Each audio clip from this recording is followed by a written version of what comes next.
मारकंडे, मारकंडे कहाँ हो तुम? हे भोलेनाथ, दया करे भोलेनाथ।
रक्षा करें।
तू यम पाश पर माया चलाता है। दे बच मेरे गदा प्रहार से।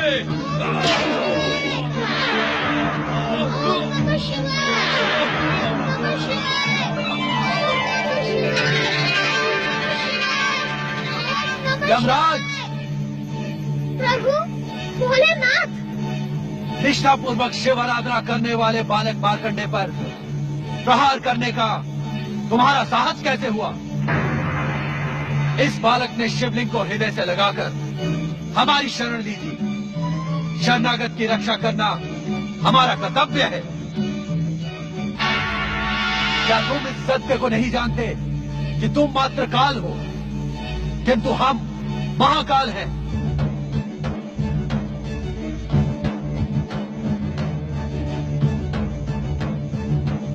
हमारी निष्ठा और भक्ति की चरम सीमा पर पहुंचा ये बालक मार्कंडे शिव कृपा से अवध्य हो गया है।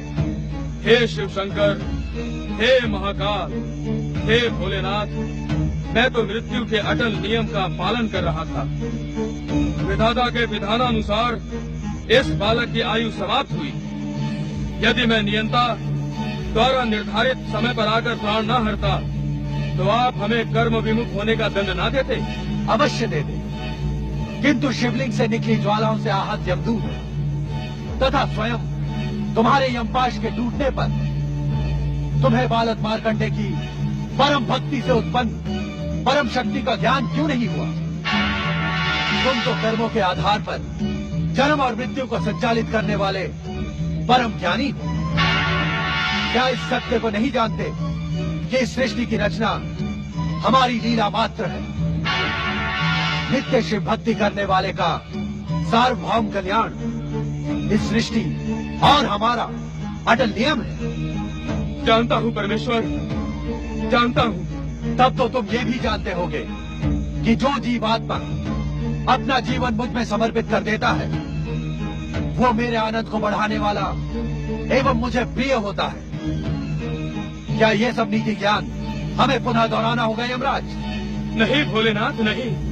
अपने इस दास पर कृपा करें और आज्ञा दें कि अब मुझे क्या करना उचित होगा।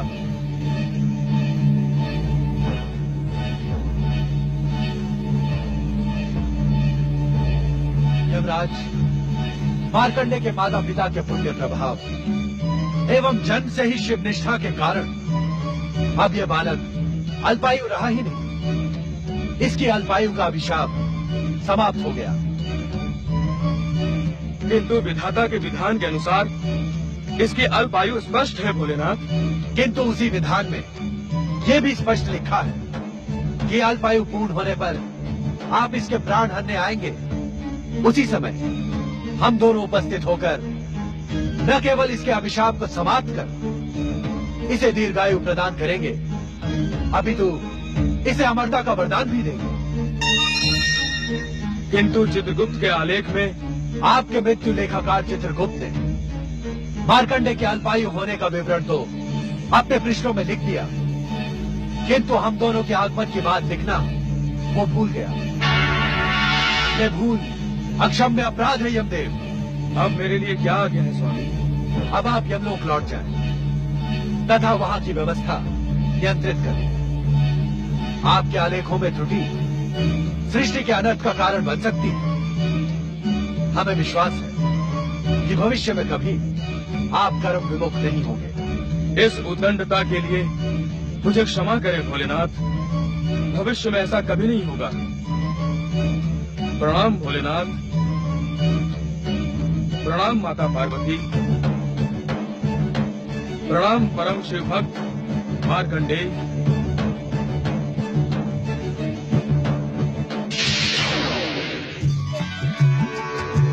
जय हो भगवान भोलेनाथ, माता पार्वती। पुत्र मार्कंडे, तुम शिव कृपा के साथ ही साथ मेरे स्नेह के भी पात्र हो। इस क्षण से तुम मेरे लिए गणेश और कार्तिकेय के समान प्रिय हो। मैं तुम्हें अपने पुत्रों के समान ही अटूट स्नेह एवं सिद्धियां प्रदान करूंगी। जय भोलेनाथ। जय माता पार्वती, जय शक्ति माता पार्वती, जय सर्वेश्वर महादेव जी। हम अज्ञानी को क्षमा करें। हमने आपकी कृपा पर संदेह किया और मार्कंडे के अल्पायु के भय से अपनी भक्ति को पूर्ण रूप से आपके श्री चरणों में समर्पित नहीं किया। कृपा निधान, आपकी कृपा अपरंपार है। आप तो दया के सागर हैं। आपकी भक्ति असंभव को भी संभव बनाने में सक्षम है। जो एक बार निष्ठापूर्वक आपके श्री चरणों में समर्पित हो जाता है, उसे संसार की समस्त चिंताएं आप पर ही छोड़ देनी होती है। परंतु हमने ऐसा नहीं किया भोलेनाथ। हमें क्षमा करे भोलेनाथ, हमें क्षमा करे। पुत्र के लिए चिंता करना माता पिता का स्वाभाविक कर्तव्य है, किंतु हमारे यहाँ प्रकट होने का कारण आपकी चिंता दूर करना नहीं, अपितु मार्कंडे की अविचल शिव भक्ति है। मार्कंडे का नाम शिव भक्तों में उसकी अमरता के समान ही अमर हो गया है।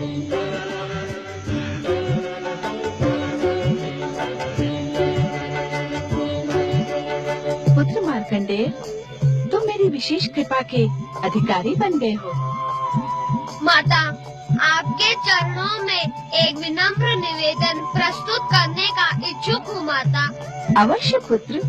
माता, दुष्ट दैत्यों का अंत करने वाली आपके शक्ति स्वरूप की कथा मुझे बहुत प्रिय है माता। शांत क्यों हो गए मार्कंडे? अपनी इच्छा निसंकोच करो। यदि आप दोनों का आशीर्वाद हो तो मैं माता की दया, माया और शक्ति स्वरूप का वर्णन एक ग्रंथ के रूप में लोक कल्याण के उद्देश्य से करने का इच्छुक हूँ। तुम्हारी कल्पना एवं इच्छा अत्यंत सुंदर है पुत्र मार्कंडे। इसे साकार करने के लिए हम तुम्हें आशीर्वाद देते हैं कि तुम्हारे द्वारा रचित ग्रंथ न केवल मार्कंडे पुराण के रूप में जगत विख्यात होगा, अपितु आने वाले भविष्य में शक्ति स्वरूपा दुर्गा के भक्तों की भक्ति एवं प्रेरणा का स्रोत बनेगा। पुत्र मार्कंडेय, भविष्य में तुम्हारे द्वारा रचित मार्कंडेय पुराण का मनन, पाठन एवं श्रवण करने वाला व्यक्ति मेरी विशेष कृपा का अधिकारी एवं मेरा परम भक्त कहलाएगा।